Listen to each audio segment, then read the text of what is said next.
This is the story that we read as we began our journey on our San Francisco mission trip. I'm going to read it for you now. The Lord appeared to Abraham by the oaks of Mamre. As he sat at the entrance of his tent in the heat of the day, he looked up and saw 3 men standing near him. When he saw them, he ran from the tent entrance to meet them and bowed down to the ground. He said, "My Lord, if I find favor with you, do not pass by your servant. Let a little water be brought and wash your feet and rest yourselves under the tree. Let me bring a little bread that you may refresh yourselves, and after that you may pass on, since you have come to your servant." So they said, "Do as you have said." And Abraham hastened into the tent to Sarah and said, "Make ready quickly 3 measures of choice flour, knead it and make cakes." Abraham ran to the herd and took a calf, tender and good, and gave it to the servant who hastened to prepare it. Then he took curds and milk and the calf that he had prepared and set it before them. And he stood by them under the tree while they ate. They said to him, "Where is your wife Sarah?" And he said, "There in the tent." Then one said, "I will surely return to you in due season, and your wife Sarah shall have a son." And Sarah was listening at the tent entrance behind him. Now Abraham and Sarah were old, advanced in age, and it had ceased to be with Sarah after the manner of women. So Sarah laughed at herself, saying, "After I have grown old and my husband is old, shall I have pleasure?" The Lord said to Abraham, "Why did Sarah laugh and say, 'Shall I indeed bear a child now that I am old?' Is anything too wonderful for the Lord? At the set time I will return to you in due season, and Sarah shall have a son." But Sarah denied, saying, "I did not laugh," for she was afraid. He said, "Oh yes, you did laugh." This story seems a strange one, but it actually is a wonderful one when you think about missions. The story is about unexpected visitors, gracious hospitality, and the surprising gifts that people you help can give you. When we bless others with our time, talents, and resources, we often are even more blessed in return, maybe even blessed in ways that make us laugh at the absurdity of it all.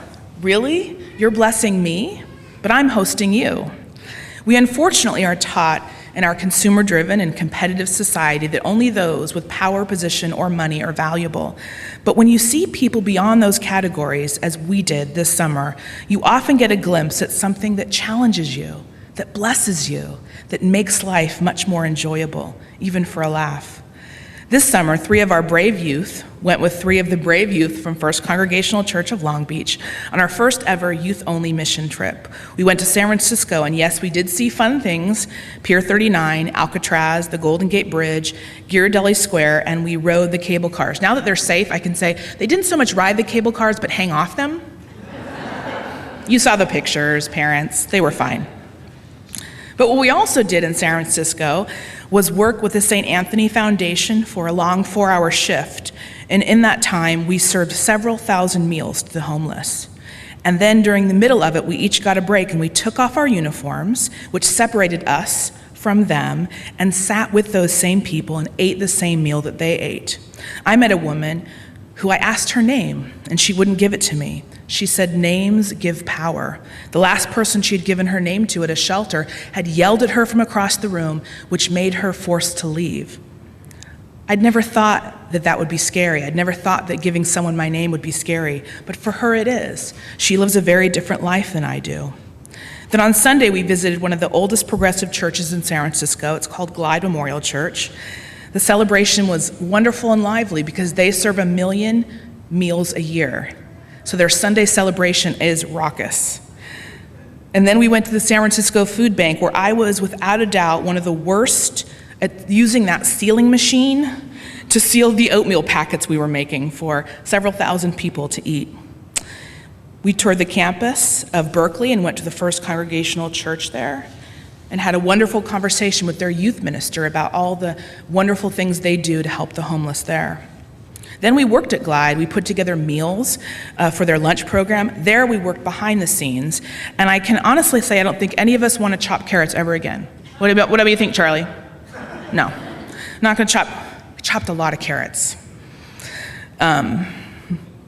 We also got to meet with the associate pastor of Glide, a man named Theon, and he led a wonderful discussion about poverty and our faith during lunch. We stayed at the Waller Center, which is a church in the heart of the Haight-Ashbury area. And it had closed its doors a few years ago, as many churches are doing now. But the wonderful thing about this church is that they have the vision to reopen it as an urban retreat center, so that groups like us can stay there. If any of you want to do a retreat or go to San Francisco, it's a great place to stay. We came to bring hospitality. We came to bring ourselves, to teach, to help, to move. And in the process, I encouraged all of the youth with the story of Abraham and Sarah to see themselves as inviting guests in, as being the ones that are being hospitable, as that looking at the people around them who are homeless and struggling, as that we are hosting them in the places that we go. And I encourage them to remember people's names and to share those stories with each other. And we actually put up a wall in the center, and we wrote all the stories of the people that we met along the way, because I wanted them to remember to not see people as categories, but to see people as themselves, as their names, as their stories, as who they are. We're going to have the youth share. It's not in the order in the bulletin. Kyle's going to go first, and then Charlie, and then Emily. I hope that you will be as moved by their stories as we were moved experiencing them.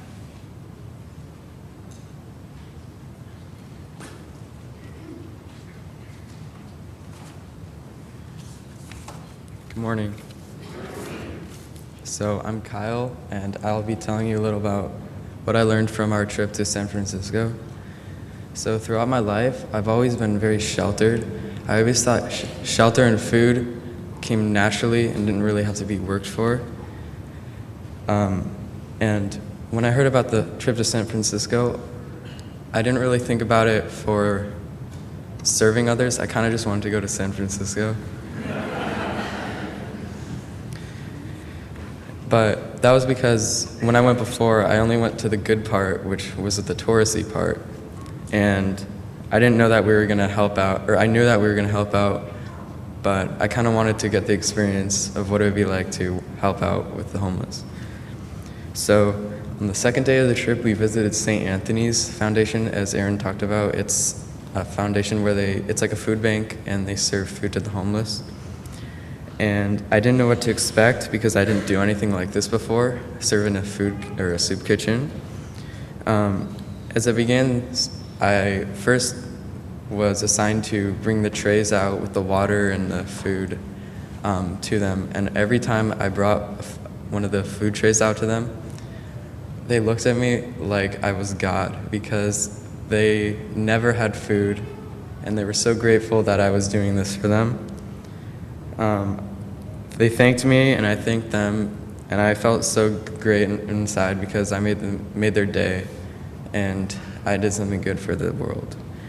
So after an hour or two of serving the food, I was awarded my lunch break, and I took off the apron and went down and grabbed my tray and sat next to, I didn't really know where to sit, so I walked with Charlie, and he went down to sit into this man, and I just went with him because he seemed like he knew what he was doing. So we sat down and we introduced ourselves. I said I was Kyle, Charlie introduced himself, and the man he introduced, his name was Mo. And Charlie will talk a lot about him because he really had an impact on him as well. So Mo was wearing Giants gear, and we started talking a lot about baseball and the Dodgers and the Giants, and he talked about how he grew up really in poverty, and it was really hard for him to grow up, and he struggled a lot. And then he shared with me his struggles, and now I just felt really bad because mine were nowhere near as great as his struggles. He showed me to be humble in my life and be grateful for what I had. His presence really seemed like a visit from God. So after break, I began serving food again. I was assigned, I think, to doing zucchini, and And again, every time I served, they would look towards me and they were really grateful for what I was doing for them. And then the woman next to me, I forgot, she was serving something. I talked to her, and I forgot her name, but she told me that she came here every day during the week to do this.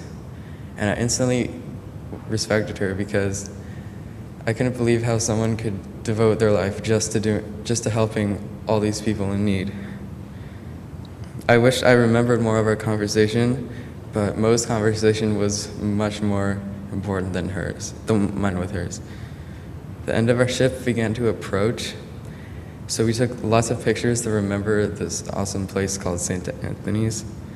As we walked out, I knew that I would not remember the great people I met, but the experiences and lessons I learned from that day.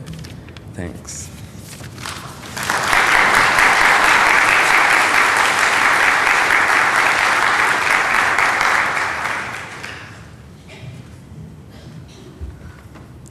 Hello, everybody. My name is Charlie Perkins, and I'm here to talk about my San Francisco trip. Going to San Francisco was an amazing trip. It gave me the chance to experience working with and helping the homeless. But my highlight was meeting my dear friend Mo. I met Mo when working at the St. Anthony Center, as Kyle said. When the lady running the center told me to take my lunch, I faced the problem of finding a spot to sit and eat my lunch. One of our missions that day, given to us by our leaders, was to meet someone and learn about them and later share the story with our group. The lunch served that day was not what I would call five-star restaurant quality, but after all, it was a homeless center. Given to each person was a beige-colored tray with 5 individual sections. One section was for the oversweetened lemonade, a second for the soggy raspberries, one for the steamed broccoli, another for the dessert, which for me was a rock-hard cookie, and finally, the main entree, which happened to be some penne pasta smothered in orange sauce filled with olives. After being handed my tray, I scoured the room for a place to sit. As I looked around, a black man, fully clothed in San Francisco Giants attire, caught my eye. He was sitting in the corner by himself. The first thought that ran through my head was that maybe we had some common ground, which was baseball. I approached the man and asked him if I could sit across from him. Little did I know I would get the most fantastic story ever. He immediately wiped down the space around him and was happy to have someone interact with him. As I sat down, I asked if he liked the Giants. He murmured something, but I didn't fully comprehend what he said until he started nodding his head yes. I found out later that he had a speech impediment because he had fallen off a 3-story building while climbing. After falling, he went into a 3-month coma, and when he woke up, he gained a speech impediment. He told me his childhood hero was Spider-Man, and he would always come home from school at 3 o'clock on the dot and turn on to Channel 2 to watch it. He also spoke of when he played baseball, and as soon as he had said that he played baseball, we hit it off. I also told him that I play baseball, and we shared our experiences. He told me about his first home run, which was off his brother, his game-winning double in a high school championship game, and how I used to play shortstop. It was amazing how fast time flew by when I was speaking with him. He even gave me some tips for when I play. It was fantastic. The longer I spoke with him, the easier it was to comprehend what he was saying. In the hour we spent together, he basically told me his whole life story and his lifelong love for the Giants, even though his favorite player was Tony Gwynn. As I learned more about his struggles through life, I muttered, "That must really suck." But he looked me in the eye and said, "No, it doesn't suck. It's fantastic. God put me here on this earth for a reason, and I'm thankful that I wake up each and every day. God could have taken me out when I fell off that building, but he didn't, and I'm eternally grateful." That moment really struck me as amazing.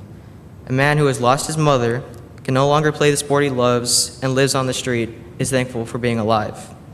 After he said that, I started talking about my baseball career, and he was giving me some heads up and telling me to go to college and whatnot, but what he said really stayed with me.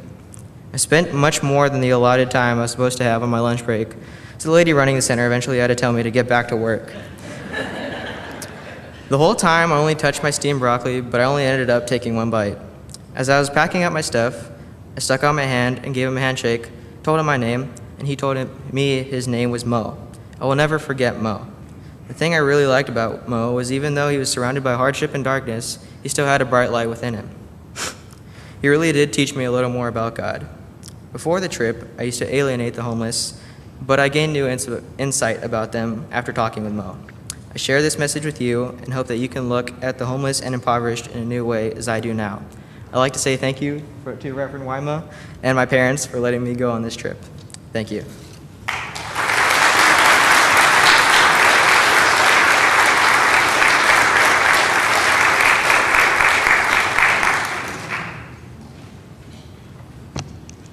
Good morning. My name is Emily Lubkin. I am 16 years old, a current junior at Maricosta, and the only girl who went on the San Francisco trip.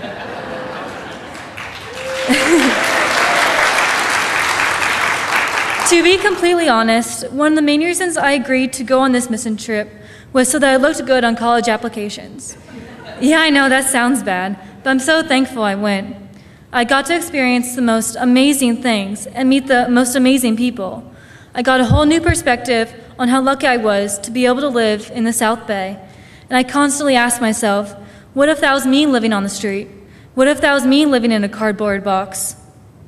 By the end of the trip, I wasn't thinking about how great this would look for college. I was thinking about how much of a blessing it is to have the life I have and how grateful I was for this opportunity.